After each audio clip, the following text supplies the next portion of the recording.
సమరయోధుల పోరాటం, అమరవీరుల త్యాగఫలం, బ్రిటిష్ పాలకులపై తిరుగులేని విజయం, భరత జాతి విముక్తి పొందిన చారిత్రక దినం, నింగికెగిసిన స్వరాజ్య నినాదం, భరతమాత చేతిలో రెపరెపలాడిన త్రివర్ణ పతాకం.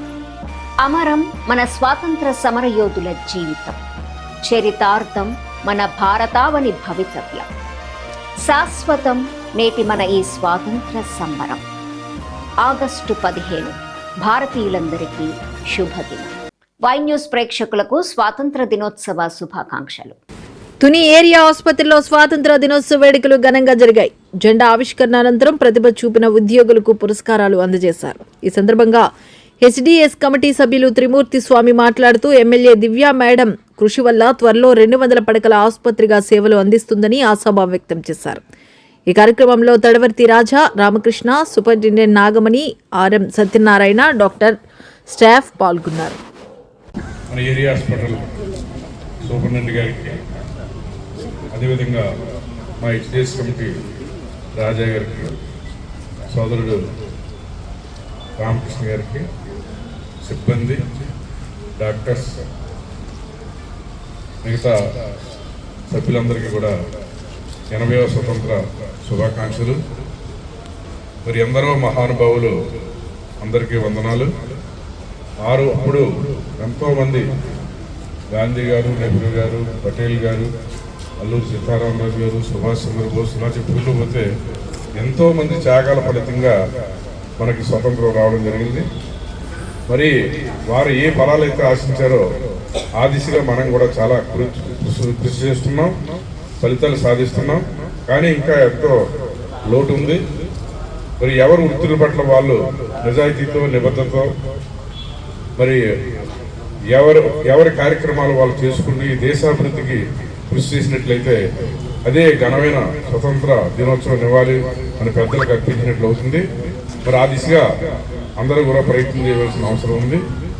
మరి ఈ స్వతంత్రం వాళ్ళు సంపాదించినటువంటి ఏ ఉద్దేశంతో వాళ్ళు సాధించారో వారి ఆత్మ ప్రశాంతంగా ఉండాలంటే వాళ్ళ యొక్క ఆశయాలను మనం ముందుకు తీసుకెళ్లాల్సిన అవసరం ఉంది.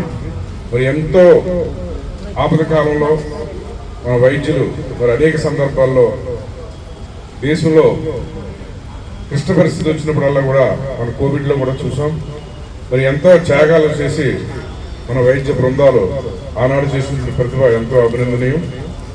మరి ఈరోజు వాళ్ళంతా త్యాగాలు చేయకపోతే దేశ జనాభాలో చాలా మందిని మనం కోల్పోయేటువంటి పరిస్థితి వచ్చును. ఆ దిశగా ప్రయత్నం చేసినటువంటి సిబ్బందికి, డాక్టర్స్ అందరికీ కూడా ఈ స్వతంత్ర దినోత్సవం సందర్భంగా మరొకసారి నేను అందరికీ కూడా ధన్యవాదాలు తెలియజేస్తున్నాను.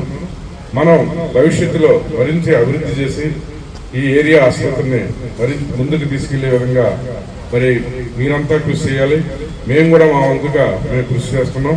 మరి మేడం గారు కూడా, దివ్య మేడం గారు, ఎమ్మెల్యే గారు కూడా మరి 200 పడకల ఆసుపత్రి కోసం మరి అసెంబ్లీలో చాలాసార్లు పోరాటం చేస్తున్నారు.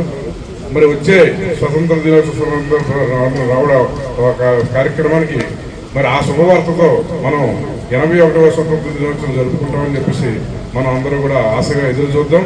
ఆ దిశగా మన హాస్పిటల్ మరి ఇంకా ఇప్పటికే జిల్లాలో ఒక ప్రత్యేక స్థానం ఉంది మన ఏరియా ఆసుపత్రికి. భవిష్యత్తులో మరింత అభివృద్ధి చెందేలాగా మరి ఇంతమంది ఇంకేదంటే మనం 4 నియోజకవర్గాలకి మన సేవలు అందిస్తున్నాం. ఇది సామాన్యమైన ఆసుపత్రి కాదు, ఇది కేజీహెచ్, కాకినాడ జనరల్ హాస్పిటల్ మధ్యలో మనదే పెద్ద హాస్పిటల్. మరి అటువంటి సేవలు అందిస్తున్న ఈ హాస్పిటల్ భవిష్యత్తులో 81వ స్వతంత్ర దినోత్సవం నాటికి మరింత సాధించి తద్వారా మనకు పేదలకి మరింత సేవ అవ్వాలని చెప్పేసి సందర్భంగా కోరుకుంటూ నా అవకాశం ఇచ్చినటువంటి సూపరింటెండెంట్ స్టాఫ్, మరి డాక్టర్స్కి అందరికీ కూడా, స్టాఫ్కి అందరికీ కూడా నా ప్రత్యేక ధన్యవాదాలు తెలియజేసుకుంటూ సెలవు.